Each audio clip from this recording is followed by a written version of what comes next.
मुख्यमंत्री सम्राट चौधरी ने रविवार को गया जिले में करीब 170 करोड़ रुपए की लागत से बनने वाले अत्याधुनिक टेक्नोलॉजी सेंटर का शिलान्यास किया। इस अवसर पर उन्होंने कहा कि बिहार सरकार शिक्षा व्यवस्था को इतना मजबूत बनाने की दिशा में काम कर रही है कि भविष्य में कोचिंग संस्थानों की आवश्यकता ही न पड़े और छात्रों को सभी सुविधाएं स्कूलों एवं कॉलेजों में उपलब्ध हों। मुख्यमंत्री ने कहा कि सरकार का लक्ष्य शिक्षा की गुणवत्ता में व्यापक सुधार करना है। उन्होंने बताया कि सभी प्रखंडों में डिग्री कॉलेज खोलने और सरकारी शिक्षण संस्थानों को बेहतर सुविधाओं से लैस करने की दिशा में तेजी से काम किया जा रहा है। इस अवसर पर मुख्यमंत्री ने गयावासियों को 2 बड़ी सौगातों की भी घोषणा की। उन्होंने कहा कि झारखंड के इंदरपुरी क्षेत्र से पानी लाकर फल्गु नदी में प्रवाहित करने की योजना पर काम किया जाएगा ताकि नदी का सदानीरा स्वरूप बहाल हो सके। इसके अलावा टेक्नोलॉजी सेंटर परिसर के समीप उपलब्ध लगभग 60 एकड़ भूमि पर अंतर्राष्ट्रीय स्तर का स्टेडियम बनाने की घोषणा भी की गई। मुख्यमंत्री सम्राट चौधरी ने प्रशासनिक अधिकारियों को भी कड़ा संदेश देते हुए कहा, ना सोऊंगा ना सोने दूंगा। उन्होंने बताया कि किसी भी शिकायत पर यदि संबंधित अधिकारी 10 दिनों के भीतर कार्रवाई नहीं करेंगे तो उन्हें नोटिस जारी किया जाएगा। लगातार 3 नोटिस के बाद भी कार्रवाई नहीं होने पर संबंधित अधिकारी को निलंबित कर दिया जाएगा। कोचिंग सेंटर बंद हो जाए और सिर्फ बिहार सरकार का ही स्कूल चलता रहे, ऐसी व्यवस्था करा। इसलिए साथियों, मैं तो धन्यवाद देता हूं आदरणीय जीतनराम मांझी जी को, रोमित जी को, संतोष सुमन जी। मांझी जी का ये क्षेत्र नहीं है, ये मैं पता है। यहाँ के सांसद तो सुरेंद्र जी हैं, मैंने उनको भी सूचना दिया था कि आना चाहिए। ये उनके क्षेत्र में मांझी जी अपना स्कीम दे रहे हैं। इनका क्षेत्र तो बगल में गया जी है, गया जी के लिए भी अलग से सेंटर ही देंगे जरूर, हमें उम्मीद है। लेकिन मांझी जी को इसलिए मैं धन्यवाद देता हूं कि सब अपने क्षेत्र में करते हैं। आपने क्षेत्र से बाहर आकर इस इलाके के लोगों से कमिटमेंट किया था कि इस पूरे खिजरसराय और अतरी विधानसभा को मुख्य धारा में जोड़ने का काम करेंगे। हम जरूर आश्वस्त करते हैं आपको।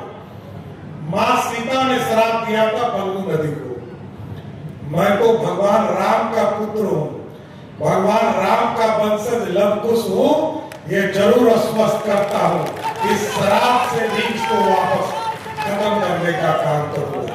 और आपने कहा है इंद्रपुरी जलाशय से, सोन नदी से और बन्नार समझौता जो हम लोगों ने मध्य प्रदेश, उत्तर प्रदेश और झारखंड के साथ किया, इसके पानी को हर हालत में फल्गु नदी में लाने का काम का प्रयास शुरू करूंगा, इसमें कहीं गलत नहीं।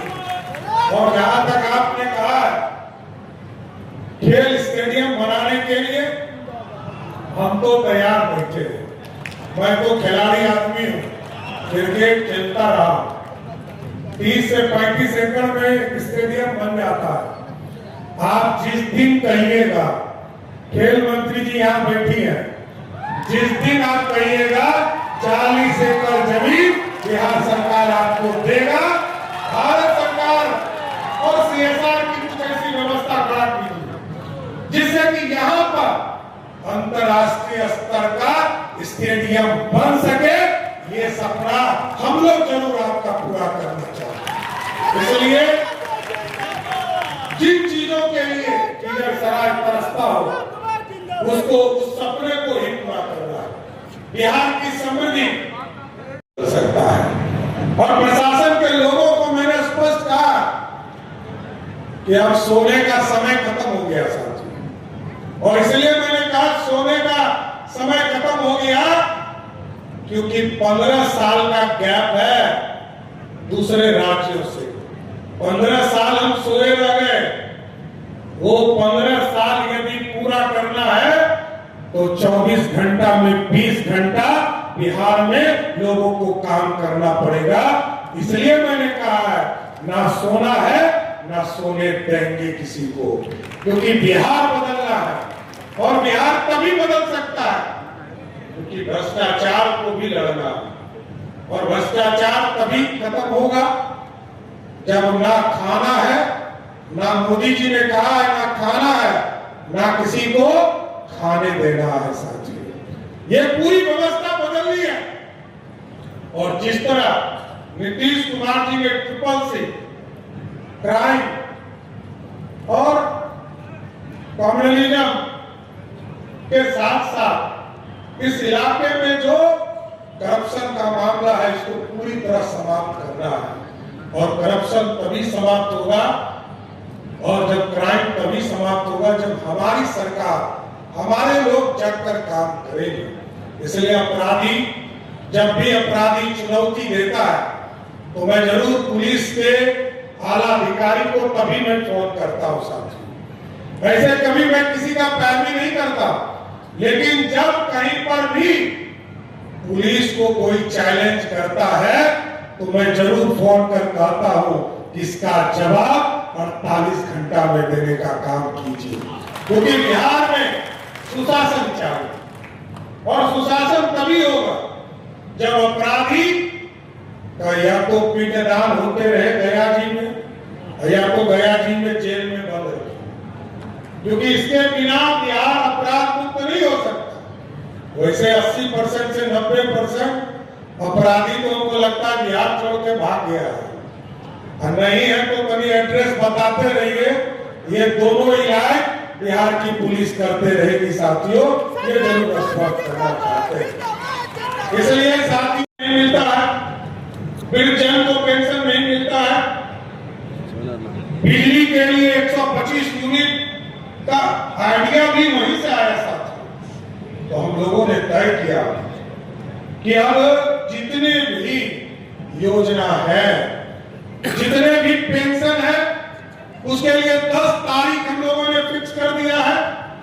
जिस भी पेंशनधारी को पेंशन मिलना है, मैं आपको स्पष्ट बताना चाहता हूं, 10 तारीख, महीने के 10 तारीख को सभी के खाते में सीधा उनके अकाउंट में पेंशन देने का काम मोदी जी और बिहार की सरकार करने जा रही है। इसलिए किसी को दिक्कत नहीं हो। हमारी हजारों लाखों बहनों, 1 करोड़ 81 लाख बहनों के खाते में हम लोगों ने 10-10 हजार रुपया का इंस्टॉलमेंट देने का काम किया। अब हम इसको आगे बढ़ा रहे हैं। लगभग 20 लाख से अधिक बहनों को चिन्हित किया जा रहा, जो दूसरा इंस्टॉलमेंट देने का काम शुरू किया गया। आदरणीय प्रधानमंत्री जी या आदरणीय गृह मंत्री जी अगले महीने आएंगे और हम लोगों ने तय किया कि जिस दिन वो आएंगे उसी दिन बिहार की जितनी बची हुई बहनें हैं सबके खाते में उनको 10-10 हजार रुपया, और जिसने उससे अधिक काम कर लिया उसको 20-20 हजार रुपया देने का काम बिहार की सरकार करने जा रही है। इसलिए सबका साथ और सबके विकास के सपने को आगे बढ़ाना, न्याय के साथ विकास को आगे ले जाना। और अभी हमने कहा है स्कूल को अच्छा करना है, और अच्छा स्कूल कैसा करना है? सभी प्रखंड, जिस प्रखंड में डिग्री कॉलेज नहीं है, वैसे जगह पर 211 जगह पर डिग्री कॉलेज खोल रहे हैं। सभी प्रखंडों में हम मॉडल स्कूल बना रहे, सरस्वती विद्या निकेतन बना रहे, और इस मॉडल स्कूल में तब तक सम्राट चौधरी का सपना पूरा नहीं होगा जब तक उस स्कूल में नेता और अफसर का बेटा उस स्कूल में नहीं पढ़ेगा, तब तक सपना पूरा नहीं होगा सर। क्योंकि उस क्वालिटी तक ले जाना, हमारे जो पदाधिकारी है, कर्मचारी है, हमारे जो नेता के बच्चे हैं, उस लेवल तक उस स्कूल को ले जाना। वहां हमारे बच्चे कैसे नीट की परीक्षा में तैयारी कर सके, वहां कैसे 8 बजे रात तक पूरी तरह पढ़ाई और कोचिंग की व्यवस्था की जाए, जिससे कि हम पूर्ण रूप से आगे जाता। कुछ विरोधी लोग ये कहते हैं कि बिहार में काम नहीं हो रहा। मैं तो सिर्फ एक डिपार्टमेंट से कहता कि सिर्फ इनसे बहस कर लीजिएगा, जब भी जीतन राम मांझी जी से सिर्फ पूछ लीजिए कि पिछले 4 वर्षों में कितने लोगों को रोजगार दिया, तो आपको पता चलेगा 1,87,00,000 लोगों को सीधे रोजगार देने का काम जीतन राम मांझी जी का विभाग देने का काम है। और ये बिहार बदलने का समय है साथ। नीतीश जी ने 20 साल में बिहार के चौकी का विकास किया। गवर्नमेंट स्पॉन्सर्ड स्कीम को नीचे जमीन तक पहुंचाया, आपके घरों तक बिजली पहुंचाने का काम किया, सड़क पहुंचाने का काम किया, हमारी करोड़ों जीविका की बहनों को मुख्य धारा में लाने का काम किया। और साथियों, आपको जानकर खुशी होगी, जब इस देश में यशस्वी प्रधानमंत्री नरेंद्र मोदी जी आए, तब इस भारत में बिजली की क्रांति लाने का काम किया गया।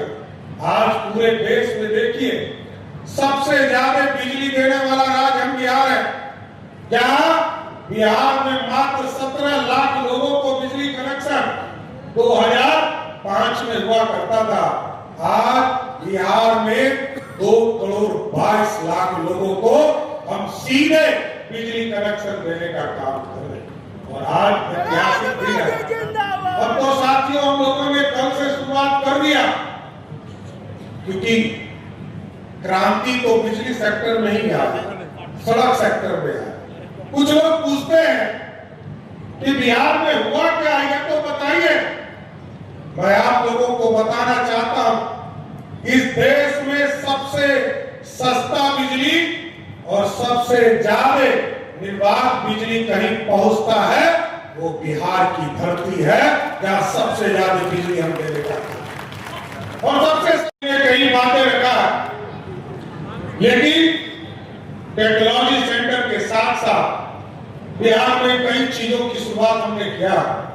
अभी लगातार आप देखते होंगे, कल फिर सहयोग कार्यक्रम हमारा 3 दिन चलेगा, 16, 17 और 18 3 दिन लगातार सहयोग कार्यक्रम। पहले पंचायत में चलेगा, फिर 2 दिन प्रखंड में स्थापित किया जाएगा। और इसमें स्पष्ट संदेश है कि कोई यदि आवेदन देता है तो उसको ई फॉरवर्ड नहीं करना है। अब सीधा आवेदन आप देंगे, 10 दिन तक यदि आपका उसने ऑर्डर नहीं किया तो 11वें दिन उसको एक नोटिस चला जाएगा। बुलडोजर बाबा आएंगे। दूसरी बात, यदि 20 दिन में उसने काम आपका पूरा नहीं किया तो 21वें दिन दूसरा नोटिस चला जाएगा। और यदि 25 दिन में उसने काम नहीं किया तो तीसरा नोटिस जाएगा। और 30 दिन में काम नहीं किया तो फिर नोटिस नहीं जाएगा, उसको निलंबित करने का काम, सस्पेंड करने का ऑर्डर जाएगा। और इसलिए मैंने सभी विभाग को कहा कि आम लोगों को दिक्कत नहीं, उसकी चिंता कीजिए। अभी मैं उद्योग मंत्री जी को धन्यवाद देता हूं, इन लोगों ने एक व्यवस्था खड़ा किया बिहार में उद्योग लगाने में। कभी फॉरेस्ट का क्लियरेंस, कभी बिजली का क्लियरेंस, कभी फायर का क्लियरेंस,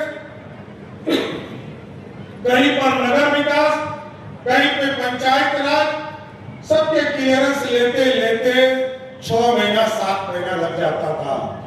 हम लोगों ने कहा कि जिस दिन आवेदन डालिए और 30 दिन में यदि आपने ऑर्डर नहीं किया तो 31वां दिन उसको परमिट मुख्यमंत्री के आदेश से सीधा देने का काम उद्योग के लिए करने का काम है। इसलिए साथियों, सब चीज आसान करना, हम किसके लिए काम कर रहे हैं? हम बिहार की जनता के लिए काम कर रहे हैं। और ये बड़ा ही हर्ष का विषय है कि आज मैं 3 जगह पर आदरणीय नरेंद्र मोदी जी के नेतृत्व वाली सरकार यहाँ पर टेक्नोलॉजी पार्क का शिलान्यास करने आया हूं। यहाँ के बाद मेरे को फिर यहाँ से आरा जाना है।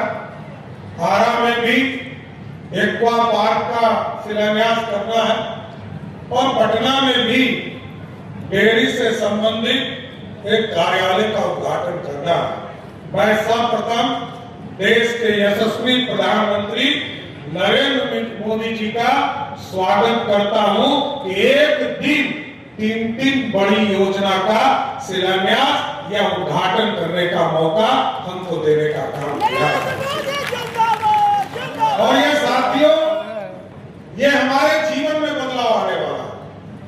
माननीय जीतनराम मांझी जी बता रहे 170 करोड़ की योजना बिहार सरकार ने यहाँ पर 20 एकड़ जमीन दिया। तत्कालीन बिहार के लोकप्रिय मुख्यमंत्री नीतीश कुमार जी ने इस जमीन को देने का काम किया है और उनका जो विजन था बड़ा स्पष्ट था। बिहार की समृद्धि में भारत जब विकसित होगा तो बिहार की समृद्धि भी इसमें दिखेगा। और अभी मैं रिपोर्ट देख रहा था, जिस बिहार में स्मॉल स्केल इंडस्ट्री पर कोई काम नहीं करता था सर, एमएसएमई पर कोई काम नहीं करता था, ये विभाग जब मांझी जी को मिला तो हमको लगता है कि मांझी जी भी समझ नहीं पाए होंगे कि हमको कौन विभाग मिला है। लेकिन आज मैं बताना चाहता हूं, अभी जो मैं रिपोर्ट देख रहा था एमएसएमई डिपार्टमेंट का, जिस बिहार में मात्र छोटे छोटे उद्योग 6 लाख लोग इससे जुड़े थे और अभी 4 साल में 2022 से लेकर 2026 तक आज इसमें 46 लाख इंडस्ट्री जुड़ गया और 1,87 लाख लोग इससे सीधा रोजगार लेने का काम सिर्फ इस डिपार्टमेंट से कर रहे हैं।